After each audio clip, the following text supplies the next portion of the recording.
All right, cool. There you go. Live chat. All right, go ahead, bud. Let's do it. Sitting here with Gabriel Godinez, aka Gaio Santiago, and we are finishing this piece on my leg. So I figured we would do a Q&A while we are sitting here and we have the time. So threw out a Q&A request on my social medias and got a few questions back. First one comes from Cowboy Keegs. Shout out Kellen at Lonely Cowboy. Do you consider tattoos therapeutic? Personally, to get tattooed, I don't. I'm not a big fan of going through that. When I was younger, maybe it was easier and maybe I thought it was cool, but now it just sucks, man. I like getting tattooed, I just don't like the pain. So, like, to me, no, they're not therapeutic. I do have, like, a lot of friends that aren't tattooers that enjoy getting tattooed, but, I mean, most of the people that I know that are tattooers fucking hate getting tattooed, so, yeah, no, I don't find it therapeutic at all.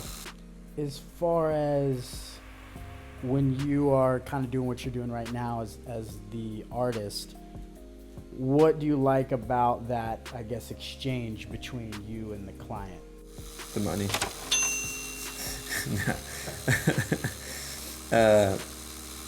Honestly, like, my favorite part of tattooing, as far as, like, that involves the client, is just the exchange of perspective that I get. So, like, sitting here talking, not with everyone, and, people can talk and not talk. Sometimes I don't feel like talking, but my favorite thing is, like, if I do talk to someone and, it's just gaining a perspective that maybe I wouldn't have had before if I, didn't have that opportunity. So for me, something I'm a big fan of is being able to talk to people in a way where I just learn a little bit more about them, about myself, and just about, like, life. So I say that's my favorite part as far as customers are related to the exchange there. Kind of switching gears a little bit, going on more the technical side. Got a question from Ozetta_art saying, what's your approach to smooth shading, curved or flat mag preference, voltage, question mark? Yeah, that's a lot. That's not a question. I mean, the obvious, like, question is, the obvious answer is it depends. So, like, that's kind of the go-to answer for these types of questions, because you throw so much out there, you're going to get kind of an answer like that back. It depends. Like, there's so many factors in there.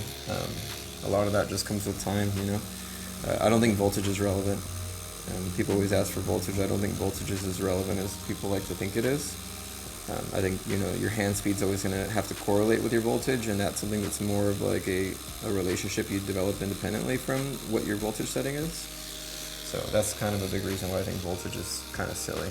It's not bad to, like, have someone tell you their voltage and then, like, use that as a reference point, but voltage isn't going to fix any problems. Like, if you're moving your hand slow on a fast voltage, you're going to chew someone up. If you're moving your hand fast on a slow voltage, you're going to end up, like, skipping the needle on them a little bit. So I wouldn't pay attention to that. And then as far as technique, that's kind of like a loaded question. Again, there's way too much there to kind of unpack.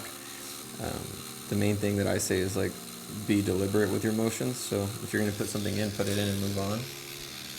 Building something up or, like, going over something over and over and over again, I don't think that's a good choice. So yeah, hopefully that helps. And needles are constantly changing. Same thing, changes depending on the situation. I would say that, at least if I was a tattoo artist and I was asking you a question, I know animal fur is a big thing that people come to you to learn about. So maybe as far as animal fur goes, what needles are you using for that? Again, same thing. An owl is not the same as a lion. It's not the same as a zebra. That's not the same as a cat. That's not the same as a dog. I have needles that I pull out for every tattoo for the most part. It's like a 7 mag curved, a 13 mag curved, a 3 round liner. Those are probably the 3 needles that I pull out for everything, but that doesn't mean that they do every job. Those are just the ones that I always have out, if that helps. I did a Q&A with Good Time Charlie, and you were one of the artists that gave me questions for him. Now, one of the questions you asked him was if he could give any up-and-coming artists 3 tips or 3 pieces of advice, what would it be? So I want to take that same question and flip it on you. If you could give any artist... That was my question to him? I'm pretty sure it was. I don't remember. I'm just... Yeah. You can definitely go check the text and see if it was. But I just edited it. I'm pretty sure that was the question one of yours. You had multiple, and I believe that was one. what are the 3 pieces of advice that I give tattooers that are like starting, like or up and coming? I'd say like the main one would be if you're getting an apprenticeship, that's great, but take everything with a grain of salt. So like if you're getting taught a certain way, do whatever you're being taught, but keep in mind there's different techniques that work for different people. So as you get farther in your tattoo apprenticeship, start learning a little bit more about other people's techniques. Look into taking seminars if someone teaching a seminar will let you join as an apprentice. Things like that are important if you already have an apprenticeship. On the flip side, if you don't have an apprenticeship and you're learning on your own, don't.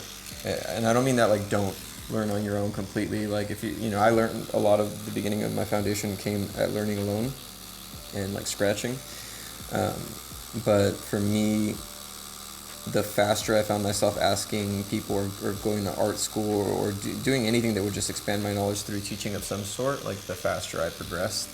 And so it doesn't mean you have to have an apprenticeship if you're trying to learn without that route, because I will always say apprenticeship is the way to go, but if you don't have an apprenticeship, there's still a better way to go about it than just supposedly being self-taught. Because a lot of the times people still learn shit from other people, and they say they're self-taught, but they're watching my YouTube videos or they're fucking, whatever. That's not self-taught, man. Like, we as tattooers, as artists, we stand on the shoulders of giants when it comes to, like, anything. Like, even art theory and stuff. And, like, that whole prideful, like, I learned on my own, like, all these amazing master artists, that people think learn on their own didn't. They all learn from workshops, they exchange information, like you look at, Da Vinci used to go to like autopsies to study the human form. Like nothing was like self-taught, so I'd say like if you are learning on your own, find outlets that you can gather information that are going to help, even if they're not tattoo related, go to art school, take art classes, take sculpting classes, just anything that's going to help expand your knowledge. I'd say that'd be like the first piece of advice. The second piece of advice is give your best to any tattoo that you're doing, no matter how small it is. If you are down on yourself or you're rushing something because you're panicking, and this goes for anyone at any level, apprenticeship or not. If you're doing a tattoo and you start panicking, so you start trying to like work faster to fix your mistake, like you're just going to create more mistakes likely. So take your time. Like a lot of the times, like it really just comes down to not rushing. People will make a mistake, panic, and then make the same mistake over and over again, trying not to make that mistake. So I'd say, no matter how small or big the tattoo is, take your time. And the last thing I would say that kind of ties in with that is, be respectful to your clients in the sense that they're giving you a piece of their skin they're not going to get back, likely. So make sure that you're trying your best to give your all on that tattoo, but also make sure that you're limiting yourself as to what you're capable of. So if you know that you're not going to fucking be able to knock a portrait out like first weekend, then don't try it. Try a skull, try a rose. You can apply all the same techniques, The difference is you won't leave someone's jacked up face on someone for life. So yeah, I say those are 3 decent ones. I'm sure I have like 100 more, but those would be ones that come to mind right now. And then maybe last question, why does my skin suck?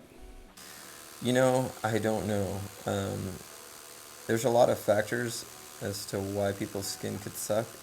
Sometimes it's genetic. Sometimes certain like skin tones can be a little sensitive. Sometimes like certain races have like different, problems that kind of correlate with their skin. But I think this is just spot sensitive. I'm sure you're fine everywhere else, but thighs can be sensitive on some people. And it's kind of like a hit or miss, and I wish I had a good explanation. If you were super skinny, I'd say it's because you're skinny, but you're not, so it's kind of hard to say what it is. For a little bit more context, we started this piece in October of 2021. I want to say we probably put in anywhere, 4 or 5 hours in the first session? Yeah, I'd say, the actual tattoo time, because of the swelling slows us down, I'd say about 4 hours is what we've been doing. So yeah, we did about 4. Then I flew back home, everything healed, came back down, was supposed to finish it up, but my legs swelled up because apparently this is a very sensitive... Yeah. And it got way worse the second time, to the point we had to stop. We couldn't finish it, but it ended up being a good opportunity for me to come down, get some content and then also finish this piece up at the same time. So I guess it worked out the way it was supposed to. But Yeah, I think so. I mean, the nice thing, and I think for anyone that just heard what you just said, like the whole sensitive skin thing, it is a thing that people deal with in their career. Once you get to a point where you are like very like competent and you've done something for like like I've done this for like 12 years and it's the same way that I approach every tattoo and I'm very consistent, and you get problems like that, you start to realize that it's not your fault. And at first you are going to be blaming yourself, and you should, because you want to question whether you're doing something wrong. But once you do realize that people sometimes will just swell and be difficult to tattoo, and you do know how to recognize those early on, it's good to not rush a tattoo. Like, I know it sounds impractical to do 4 sessions on a portrait, like, even when the most I usually do is 2. But if that's going to give him the best result, like, it goes back to what I said earlier, like, that's respecting my client in the sense that even if I'm not giving them what they want right in the moment, I'm going to give them a better product in the end. if people want to follow you in your journey, what's going to be the best place for them to see your stuff? As much as I wish it was YouTube, because I really want to post more on YouTube, I think it's still going to be Instagram for the moment.